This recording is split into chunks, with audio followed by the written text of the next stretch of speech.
عزیز طلباء السلام علیکم۔ عدل کے بارے میں ہم پڑھ رہے تھے کہ عدل کا معنی اور مفہوم کیا ہے، اہمیت اور افادیت کیا ہے۔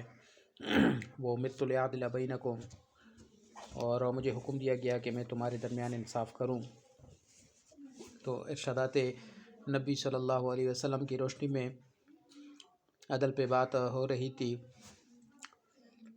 کہ آپ صلی اللہ علیہ وسلم فرماتے ہیں کہ مجھے اللہ جل جلالہ کی طرف سے حکم دیا گیا کہ رضا اور ناراضی دونوں حالتوں میں کلمہ عدل کہوں، اور عدل کے جو شعبے ہیں کہ عدل ہماری پوری زندگی پہ محیط ہے۔ تو سہولت کی خاطر ہم اسے دو بڑے شعبوں میں تقسیم کرتے ہیں، ایک انفرادی عدل ہے اور ایک ہے اجتماعی عدل۔ انفرادی عدل یا اپنے نفس کے ساتھ عدل، تو اپنے نفس سے اعتدال کے ساتھ کام لینا، اپنے نفس سے اعتدال کے ساتھ کام لینا اور اسے غیر معمولی سہولت یا تکلیف میں مبتلا نہ کرنا، کہ اسے غیر معمولی سہولت یا تکلیف میں مبتلا نہ کرنا، یہ انفرادی عدل کہلاتا ہے۔ روزمرہ کے امور، عبادات اور معاملات وغیرہ میں اعتدال قائم رکھنا زندگی میں حصول کامیابی کے لیے لازمی ہے، کہ روزمرہ کے امور، عبادات اور معاملات وغیرہ میں اعتدال قائم رکھنا یہ زندگی میں حصول کامیابی کے لیے لازمی ہے۔ اس کے بغیر نہ تو جسمانی صحت برقرار رہ سکتی ہے اور نہ روحانی ترقی حاصل ہو سکتی ہے۔ اسلام دین اعتدال ہے، اور دین اور دنیا میں مکمل توازن قائم رکھنے کی تعلیم دیتا ہے۔ حضور نبی کریم صلی اللہ علیہ وسلم کا ارشاد ہے کہ اچھی سیرت، وقار اور میانہ روی جو ہے، اچھی سیرت، وقار اور میانہ روی یہ نبوت کے 24 حصوں میں سے ایک حصہ ہے، کہ اچھی سیرت، وقار اور میانہ روی نبوت کے 24 حصوں میں سے ایک حصہ ہے۔ اور میانہ روی کا مطلب یہ ہے کہ ہر کام اور ہر حال میں افراط و تفریط سے بچا جائے اور اعتدال کی روش اختیار کی جائے۔ حضور نبی کریم صلی اللہ علیہ وسلم نے اپنی تعلیمات میں اس چیز پر خاص طور سے زور دیا ہے، یہاں تک کہ عبادت جیسے بہترین انسانی عمل میں بھی عبادت جیسے بہترین انسانی عمل میں بھی آپ صلی اللہ علیہ وسلم نے اعتدال کی تاکید فرمائی۔ بعض صحابہ رضی اللہ عنہ نے بہت زیادہ عبادت گزاری کا ارادہ کیا، یعنی دن کو ہمیشہ روزہ رکھنے اور پوری رات جاگ کر نماز پڑھنے کا انہوں نے منصوبہ بنایا، تو آپ صلی اللہ علیہ وسلم نے سخت تنبیہ فرمائی اور اسے منع فرمایا۔ رسول نبی کریم صلی اللہ علیہ وسلم کا فرمان اقدس ہے کہ الاقتصاد فی الفقر والغنا، رہبانیت اور قارونیت دونوں پر ضرب کاری ہے۔ رہبانیت یہ کہ آدمی دنیا ترک کر کے ریاضت اور نفس کشی پر عمل پیرا ہو، دنیا کو خیر بات کہہ دے اور ریاضت میں لگ جائے۔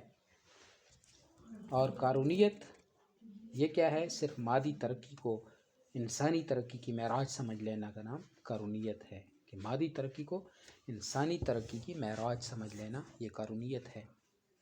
تو انفرادی زندگی میں مادہ اور روح کے درمیان اعتدال ہی کامیابی کی ضمانت ہے۔ تو معاشیات کا ایک اصول ہے اور بڑا سنہرا اصول ہے، وہ کیا کہ ما عال من اقتصد، یعنی اعتدال سے انسان تنگدست نہیں ہوتا۔ ما عال من اقتصد، اعتدال سے انسان جو ہے تنگدست نہیں ہوتا۔ تو یہ تو انفرادی عدل تھا۔ اب اجتماعی عدل یا جماعتی عدل وہ کیا ہے کہ عائلی زندگی میں عدل، عائلی زندگی پورے معاشرے کی بنیاد ہے۔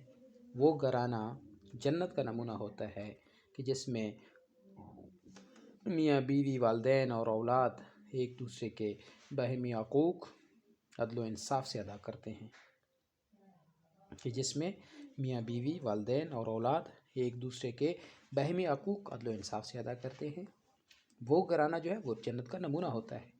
ازدواجی زندگی میں عدل کی سب سے ضرورت اس شخص کو ہوتی ہے جس کی ایک سے زیادہ بیویاں ہوں، کیونکہ وہ ایک بیوی اور اس کی اولاد کی طرف نسبتاً زیادہ توجہ دے گا تو لازماً دوسری بیوی اور اس کے بچوں کے حقوق کی نگہداشت نہ ہو سکے گی۔ اس طرح خاندان میں عدم توازن اور انتشار پیدا ہوگا، اور پھر کیا ہوگا، پورا گھرانہ جہنم بن جائے گا۔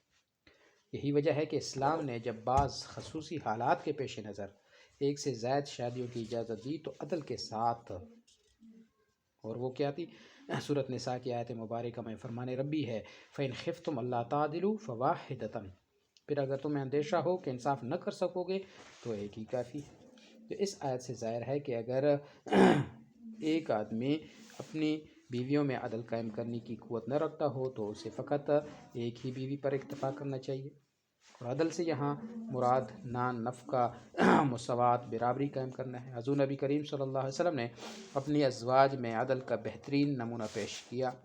عائلی زندگی کو خوشگوار بنانے کے لیے اولاد میں عدل و انصاف قائم رکھنا یہ بھی ضروری ہے، ورنہ پھر کیا ہوگا، ان میں حسد اور بغض کے جذبات پیدا ہوں گے۔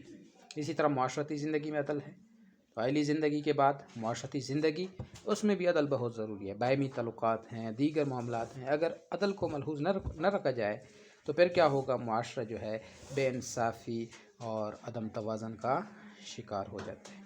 اسلام جو ہے معاشرتی عدل و انصاف کا درس دیتا ہے۔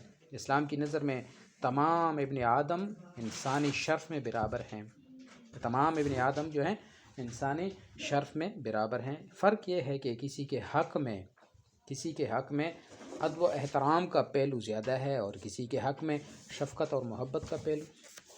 اب عمر میں بڑا ہے تو عمر میں بڑے احترام کے زیادہ حقدار ہیں، اور کم عمر والے پھر شفقت کے لائق ہیں۔ معاشرتی حقوق میں سب سے نازک پہلو جو ہے یتیموں کے حقوق کا ہے، کیونکہ اکثر لوگ یتیموں کی کفالت اور پرورش کے بہانے ان کا مال جو ہے وہ غصب کر جاتے ہیں، اور یہ اسلام کی نظر میں پسندیدہ نہیں ہے۔ چنانچہ اللہ جل جلالہ نے یتیموں کے بارے میں خصوصیت کے ساتھ عدل کرنے کا حکم دیا ہے۔ سورۃ نساء کی آیت نمبر 127 میں ارشاد فرمایا وَأَن تَقُومُوا لِلْيَتَامَى بِالْقِسْطِ وَأَن تَقُومُوا لِلْيَتَامَى بِالْقِسْطِ، اور یہ کہ تم یتیموں کے بارے میں انصاف پر قائم رکھو۔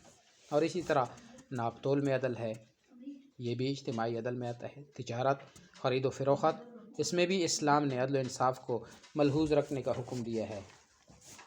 کاروبار میں وزن اور پیمانہ کی اہمیت یہ بڑی مسلمہ ہے۔ اگر ناپ تول میں کمی کی جائے، اشیاء میں آمیزش اور ملاوٹ کی جائے، یا مال کے نقص پر پردہ ڈال دیا جائے تو پھر کیا ہوگا، معاشرے میں ناانصافی اور بددیانتی کی فضا جو ہے وہ جنم لیتی ہے، اور اس طرح پھر کیا ہوگا، پورا معاشرہ جو ہے وہ متاثر ہوگا۔ قرآن کریم سورۃ انعام میں اس برائی پر خاص توجہ دیتے ہوئے عدل و انصاف کا حکم دیا گیا ہے۔ وَأَوْفُوا الْكَيْلَ وَالْمِيزَانَ بِالْقِسْطِ، اور انصاف کے ساتھ ناپ تول پورا کرو، انصاف کے ساتھ ناپ تول پورا کرو۔ دوسری جگہ سورۃ رحمان میں فرمایا وَأَقِیمُوا الْوَزْنَ بِالْقِسْطِ وَلَا تُخْسِرُوا الْمِیزَانَ، اور تول انصاف سے قائم کرو اور تول نہ گھٹاؤ۔